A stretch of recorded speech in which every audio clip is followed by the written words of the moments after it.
àṣé nǹkan tí Queen Naomi go through ní part 2 fídíò Tobi ni mo mú wá fún yín o, tán ló ń sunkún o, òun ni mo ní kí n parí torí ó gùn. Àbẹ́ẹ̀ rí i pé nǹkan ń ṣẹlẹ̀ nínú palace nítorí 6 million naira wọ́n ní Tobi ń sunkún. Ẹ̀yin èèyàn èyí tún lágbára o. Wọ́n nínú ń bí Tobi o, wọ́n ní kábíyèsí ò ráyè anybody o, wọ́n ní Dr. Elizabeth nìkan ní kábíyèsí ń gbé kiri o, wọ́n ní torí Dr. Elizabeth ló náwó nínú palace náà ìsìn àwọn náà gbé dání, wọ́n ní kábíyèsí pa gbogbo wọn tì ní, wọ́n ní àárọ̀ ọ̀dọ̀ Dr. Elizabeth ni, ọ̀sán bá a ṣe gbọ́ ni o, ẹjọ́ o, bá a ṣe gbọ́ ni allegedly ni o, wọ́n ní every time kábíyèsí àti Dr. Elizabeth ni o náà jọ ń ṣe love in Tokyo o, wọ́n nínú ń bí Tobi ni inú dẹ̀ ń bí Mariam pé inú wọn ò dùn rárá. Ṣé ẹ rí pé Tèmítọ́pẹ́ ò ráyè ògbòrànù ẹ̀ àti olórí Rónkẹ́, eré wọn kán máa rojọ́ ní tiwọn because wọ́n ti mú ọkàn wọn ní líle, wọ́n ní líle là ń bá ọmọkùnrin mo ti láìkí Tèmítọ́pẹ́ àti olórí Rónkẹ́ jù.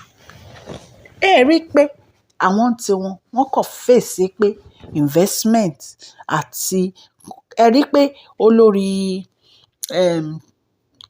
Tèmítọ́pẹ́ tiẹ̀ ó ń lọ ṣe oríṣiríṣi àwọn humanitarian work kiri tiẹ̀ ni kò ráyè ọ̀rọ̀ palace. Olórí Rónkẹ́ tiwọn àwọn invest kiri ni ṣùgbọ́n Tobi náà ló máa sunkún òun ò ráyè kábíyèsí ò ráyè tóun àti Mariam àwọn náà ń wáfẹ̀ẹ́. Ṣé ẹ̀yin ṣì ń wáfẹ̀ẹ́ ṣá? Ẹ̀yin méjèèjì ṣì ń wáfẹ̀ẹ́ kábíyèsí? Ẹ jẹ́ wake up. Wọ́n ní every time bí kábíyèsí ń jáde Dr. Elizabeth ni o òun náà ń gbé kiri, wọn ò ráyè tẹ́nibọ́dì mọ́ nínú palace. Wọ́n ní gbogbo àwọn olórí inú ń bí wọn sí Dr. Elizabeth ni pé Dr. Elizabeth dé ó take over kábíyèsí, wọ́n nínú ń bí wọn sí Dr. Elizabeth ni. Ṣó ti yé yín ẹ̀yin aráalé? Ṣé ẹ mọ̀ pé Mariam ló ti kábíyèsí pé kán lọ mú Dr. Elizabeth wá sínú palace? Abẹ́ ẹ ti gbàgbé ẹ̀yin èèyàn? Ẹ mọ̀ pé òun ló ń ṣe kùrùkẹrẹ, òun ló fa Elizabeth lé kábíyèsí lọ́wọ́. Ó fa Elizabeth lé kábíyèsí lọ́wọ́ tán ó gbà. Ọlọ́run ló mú ẹ Mariam Ọlọ́run ló mú ẹ nítorí pé ò fẹ́ kí Queen Naomi padà wá sínú palace. Ó fa Elizabeth ó fa wọnú palace. Nígbà tó wá ti fa Elizabeth wọnú palace ṣé wá ráyè? Ṣé kábíyèsí wá ráyè tiẹ̀? Òun wá ń jẹyún ẹ níṣu, ó wá ń pariwo kiri nítorí owó ni kábíyèsí fi ń fẹ́ Elizabeth, nítorí Dr. Elizabeth ní $300 million investment ní Switzerland, ìtorí ẹ̀ ní kábíyèsí ti fi ń tẹ̀lé Elizabeth kiri nítorí wọ́n fẹ́ lo certification ni, ìtorí ẹ̀ ní kábíyèsí fi ń tẹ̀lé Elizabeth kiri. Ṣé o rí advice tèmi fún ẹ ní Mariam? O ní láti keep quiet. O ò ní láti sọ̀rọ̀ rárá nítorí pé nǹkan tó o ṣe èrè ẹ̀ ló ń gbà. Ṣé bí gbogbo yín ẹ lérí sí Queen Naomi ni ẹ make sure pé ó kúrò ní palace, ó bẹ̀rẹ̀ sí lọ ṣoògùn kiri.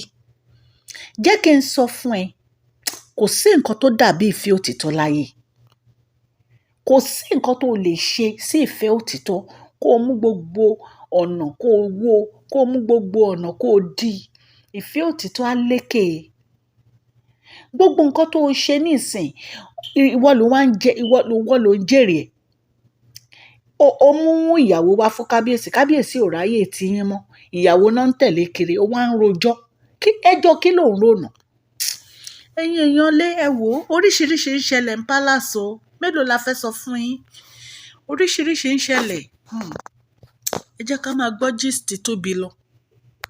Wọ́n ní Dr. Elizabeth kẹ̀yìn sí Mariam o, ó kẹ̀yìn sí pé láyé òun àti ò lè jọ ṣe pọ̀ because èèyàn burúkú ni ẹ́.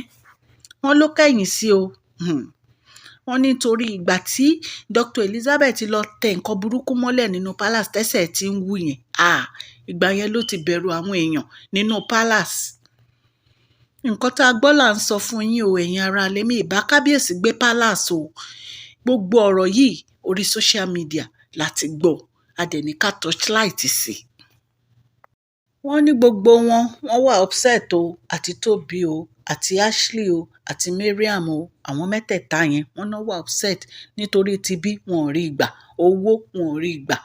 The only person tó ń lówó lọ́wọ́ nísìn òun ni Dr. Elizabeth, òun náà dẹ̀ ní kábíyèsí ń gbé kiri. Ẹ̀yin èèyàn lé bá a ṣe gbọ́ ní ta ní ká mú wá fún yín o, etí tẹ fi ń gbọ́ mi ò ní di o, ọwọ́ tẹ fi ń tẹ like share, ọwọ́ yẹn ò ní kan ìsàlẹ̀ àpò òkè lọ́la yín á máa lọ ní àṣẹ Ọlọ́run ọba. Èmi ọmọ yín ni o máa ṣàlàyé, tẹ́ bá ti subscribe o ẹ lọ subscribe o, ní agbára Ọlọ́run. Ọjọ́ èní ó máa jẹ́ ọjọ́ ayọ̀ fún yín, oṣù July yìí oṣù ayọ̀ ló máa jẹ́ fún gbogbo wa o, ní agbára Ọlọ́run. Gbogbo nǹkan tí ẹ bá dáwọ́lé á yọrí sí rere o. Bí mo ṣe sọ, part 2 fídíò Tobi òun ni mo mú wá fún yín torí wọ́n ní pé ó ń sunkún lórí owó ẹ̀ tí kábíyèsí tie down. Mo dẹ̀ feel pé ẹ enjoy ẹ̀. God Almighty will bless you. Thank you so much. Share this video, like and subscribe. Thank you.